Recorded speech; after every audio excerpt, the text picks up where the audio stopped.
तो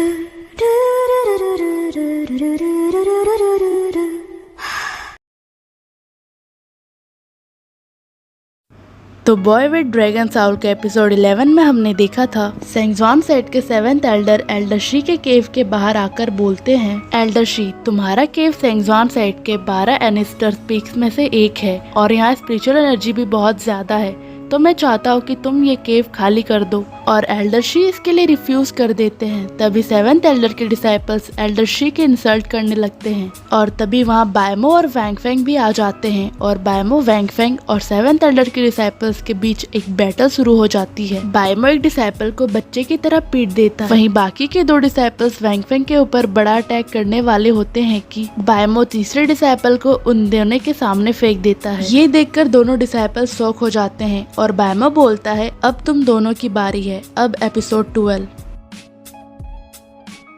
हम देखते हैं बायमो अपने कार फ्लिपिंग ड्रैगन स्क्रप्चर से 7th एल्डर के दोनों डिसाइपल्स को दूर फेंक देता है और बायमो उनसे बोलता है, तुम लोग दोनों बहुत वीक हो और तुम जैसे ट्रेस इधर ऐसे आ गए जैसे कि तुम यहाँ पर रहना डिजर्व करते हो। और तभी उनमें से एक डिसाइपल बायमो को एक फिंगर दिखाता है पर वो वहीं पर गिर जाता है। फिर बायमो वैंगफेंग से बोलता है, जूनियर ब्रदर ये दोनों तो बहुत ही वीक है, तुमने अपना बेस्ट ट्राई नहीं किया ना। वही वैंगफेंग ये सुनकर बहुत ज्यादा गुस्सा हो जाता है और उसके एनवी से बायमो का एक इफेनी पॉइंट प्लस हो जाता है। वहीं एल्डरशी बायमो को देखकर बहुत खुश हो जाते हैं और वो बोलते हैं, बॉडी टेम्परिंग के एक्सट्रीम रिलम का ग्रेट परफेक्शन। फिर वो हंसते हुए बोलते हैं, तुम सच में मेरे एक अच्छे डिसाइपल हो। 7th एल्डर का डिसाइपल उठते हुए बोलता है, ये तो ऑब्वियसली एक डिसाइपल है जिसने बस अभी स्टार्ट ही किया है, तो ये बॉडी टेम्परिंग के एक्सट्रीम रिलम के ग्रेट परफेक्शन तक कैसे पहुंच सकता है। और तभी उसके मास्टर बोलते हैं, ये सब बकवास है, मुझे स्टार्ट किए हुए 3 साल हो गए और मैं अभी तक ग्रेट परफेक्शन तक पहुंच भी नहीं पाया हूँ। और फिर वो अपने डिसाइपल के साथ वहाँ से जाने लगते हैं पर तभी एल्डरशी उन्हें रोक लेते हैं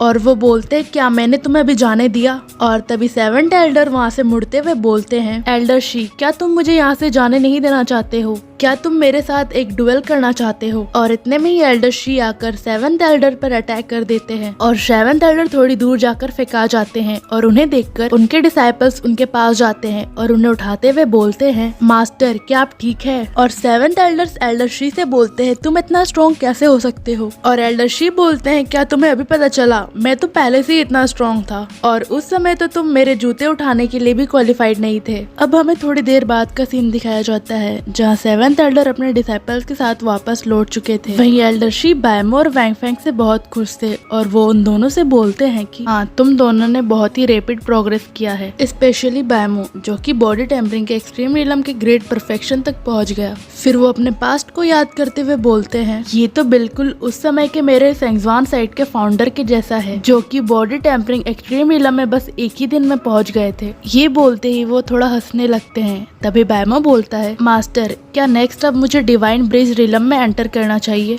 तभी एल्डरशी बोलते हैं, तुम इसके लिए चिंता मत करो, 7 दिनों में तुम्हारे लिए एक अपॉर्चुनिटी वेट कर रहा है इसके लिए फाइट करने के लिए। साथ ही वही कल्टिवेटर्स इस अपॉर्चुनिटी में पार्टिसिपेट कर सकते हैं जो बॉडी टेम्परिंग एक्सट्रीम रिलम में है। और तभी वैंगफेंग खुश होते हुए बोलता है, क्या ये एक चांस है मास्टर जो आप बोल रहे हैं, क्या ये वही चांस है जो 50 साल में एक बार होता है, किलिन सीक्रेट रिलम। और तभी एल्डरशी कहते हैं, हाँ हम कह सकते हैं कि किलिन सीक्रेट रिलम सेंगज्वान साइट का सबसे स्ट्रॉन्गेस्ट सीक्रेट रिलम है, साथ ही ये सबसे वैल्यूएबल सीक्रेट रिलम है जो कि 50 साल में एक बार खुलता है। साथ ही वही कल्टिवेटर्स इसमें एंटर कर सकते हैं जो बॉडी टेम्परिंग रिलम में है। वही हम क्लाउड के बीच एक सीढ़ी को देखते हैं और एल्डरशी बताते हैं उसके अंदर अनगिनत ट्रेजर ऑफ हेवन और अर्थ है, स्पेशली किलिन डिवाइन ब्रिज जो कि किलिन सुप्रीम के द्वारा छोड़ा गया था। और तभी बायमो पूछता है, किलिन डिवाइन ब्रिज वो क्या है। और एल्डरशी बताते हैं, ये एक एंशिएंट एनेक्डोट है जो कि रिलम ऑफ प्रैक्टिस को इन्वॉल्व करता है। और साथ ही ये बताया जाता है कि करंट का डिवाइन ब्रिज रिलम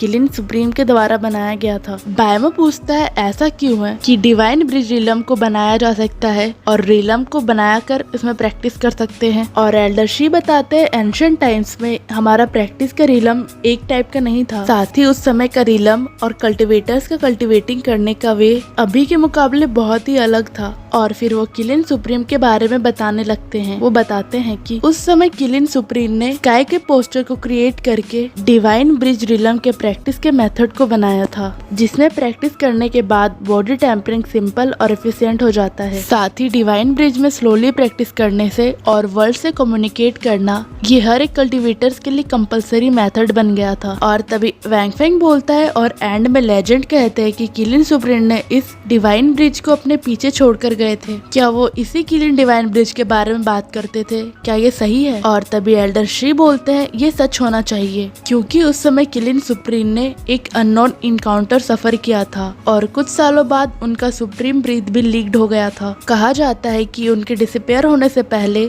एक किलिन सीक्रेट रिलम बन गया और उन्होंने इसे अपने पीछे छोड़ दिया किलिन ब्रिज में। हालांकि इतने सालों में एक कोई भी ऐसा नहीं था जिसने किलिन डिवाइन ब्रिज को ऑब्टेन किया हो। और तभी वैंग फेंग बहुत ही एक्साइटेड होते हुए बोलता है, मास्टर हमें इसके लिए कब निकलना चाहिए? और तभी एल्डर शी बताते हैं, तुम चिंता मत करो, लेकिन मुझे डर है कि बहुत सारे लालची लोग इस बार किलिन सीक्रेट रिलम के ओपनिंग का सीक्रेटली इंतजार कर रहे हैं। स्पेशली शैंगजुआन साइट इसके लिए ग्रेजुअली डिक्लाइनिंग कर रहा है। साथ ही दूसरे 3 होली प्लेसेस में भी उनकी नजर है और शैंगजुआन साइट को डर है कि लोग उसमें सीक्रेट में जा सकते हैं। कुछ ही दिनों में मैं तुम्हें सेल्फ डिफेंस के कुछ चीजें लाकर दूंगा। फिर हमें 3 दिन बाद का सीन दिखाया जाता है, जहां बायमो और वैंग फेंग एल्डर शी के केव के अंदर बैठकर मेडिटेशन कर रहे होते हैं। तभी उन्हें कुछ आवाज आती है और वैंग फेंग बोलता है, ये क्या साउंड है? हम देखते हैं एल्डर शी हंसते हुए अपने हाथों में एक स्वॉर्ड लेकर बोलते हैं, ये पुराना नहीं हुआ है, स्वॉर्ड ओल्ड नहीं है। और फिर वो स्वॉर्ड को ऊपर की तरफ करते हैं और उसमें एक थंडर लाइटनिंग जलने लगता है। वही वैंग फेंग उसे देखकर शॉक होते हुए बोलता है, ट्रिगर थंडर डिजास्टर,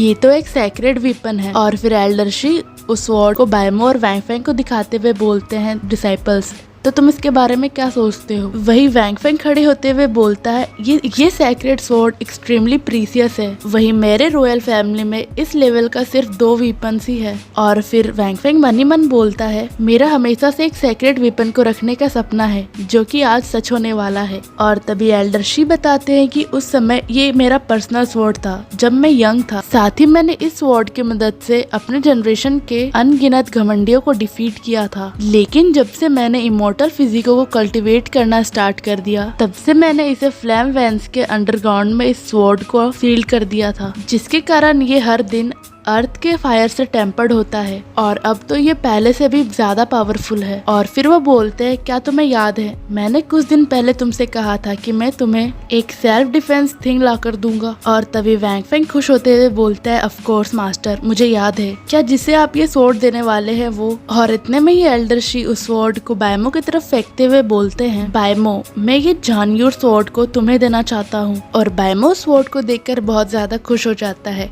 वहीं वैंग फेंग एल्डर सी से बोलता है, मास्टर, आपने सीनियर ब्रदर को एक सेक्रेट वेपन दिया और मुझे क्या? और फिर एल्डर शी थोड़ा सोचते हैं और बोलते हैं, तुम? और फिर वो बोलते हैं, ये इनफ है कि तुम्हारा ब्रदर तुम्हें प्रोटेक्ट कर सकता है। नेक्स्ट टाइम मेरे पास कोई और वेपन होगा वो मैं तुम्हें दे दूंगा। और इसी के साथ ये एपिसोड यहीं पे खत्म होता है।